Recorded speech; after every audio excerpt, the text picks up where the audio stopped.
For more inside analysis, we are joined now by Henry Rogers, working for the Middle East Policy Council as an associate analyst, live from Washington, D.C. So thank you so much, Mr. Henry. So how significant are these new U.S. sanctions, especially the measures targeting Egypt's major state-owned bank and Bank Melli linked entities? Well, first of all, thank you very much for having me on the show. It's always a pleasure to be here. When it comes to how significant these sanctions are, the short answer is yes.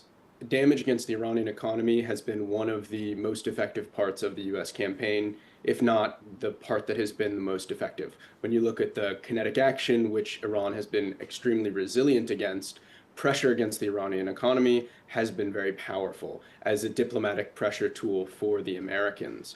And this is a continuation of that pressure against these IRGC economic machines. Of course, when we look at the Iranian economy, we have to understand that the IRGC is heavily embedded in that. And when we look at US policy against the Iranian government, we have to understand what it's trying to get out of this. And there's two angles. Can Washington realistically pressure Iran, do you think, without creating tensions with countries such as Egypt and China? Very much no. The sanctions are very interesting because they have a ripple effect and they make it more than just an Iranian policy, they make it an Egyptian policy and a Chinese policy. And that's why we've seen pressure against, yes, Bank Misr, which is an Egyptian bank and the second largest.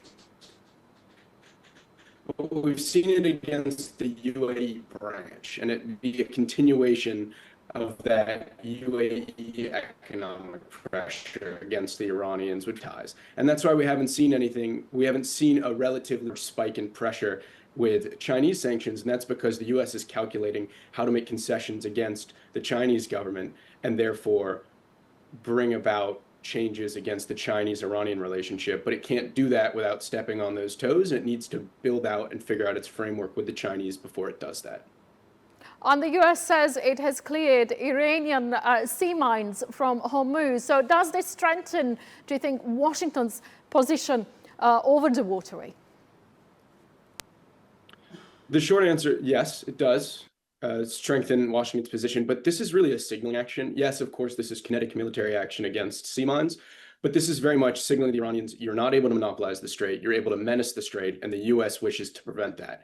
And that's a really key part, is understanding the US trade blockade that it's been able to bring to bear against shipping in the Strait of Hormuz, against Iranian shipping, has been effective. This isn't going to change the effectiveness of that, but it is going to send a message to Iran, or it's an attempted message signal to Iran to say, we have the ability to conduct military exercises in the strait. We have the ability, sorry, not military exercises. We have the ability to conduct military missions in the strait, demine the strait, and bring pressure against your ability or your attempts to monopolize the strait. And so that's the signal the US is trying to send with this. Ultimately, the resumption of major shipping hinges on the conflict winding down, and the ability for the US to be powerful and maintain a forward posture in this is not affected by the mines, but it is a signal bringing to bear pressure against the Iranians' attempt to monopolize the strait. And Henry, 6 months into the conflict, are we moving towards negotiations, do you think, or a wider and more prolonged regional confrontation, in your opinion? Yeah, of course, 6 months in, the MOU ended this month. These are major milestones for the conflict. In the long term, the diplomatic table, the diplomatic de-escalation is the light at the end of the tunnel. Both sides understand this. Both sides are attempting to leverage the other through economic and military means to gain pressure at the economic table eventually, and they understand that, and that's shaping both of their tactics. And when it comes to widening of the conflict, the Gulf states which have been dragged into this conflict, Turkey, of course, which has joined the Mecca Defense Pact, these states are looking at the US military, seeing the pressure the US military is bringing against the Iranian regime and economy, and they understand that by joining the conflict, they're not adding anything on top, and it would be relatively ineffective use of security resources. Now, the Iranians always have the capability to continue to rotate in proxies, spike pressure with their proxies in both Iraq and Lebanon. Of course, their partners in the Houthis in Yemen. And that is a possibility of the war widening, but that is going to be a continued attrition campaign more than a widening of the conflict. Now, the Houthis are important because there are two angles there with the Houthi-Saudi relationship, or the Houthi-Saudi conflict and crisis that's escalating, in which there could be a diplomatic settlement, which the Houthis are pursuing, payments for civil servants, looking for Saudi overall recognition of their place there. But then, of course, the obvious chance of escalation between the Saudis and the Houthis. But the Saudis have the capital. They tend to try to solve conflicts with the capital, and they've had a recent escalation that was widely ineffective in their last coalition fight with the Houthis.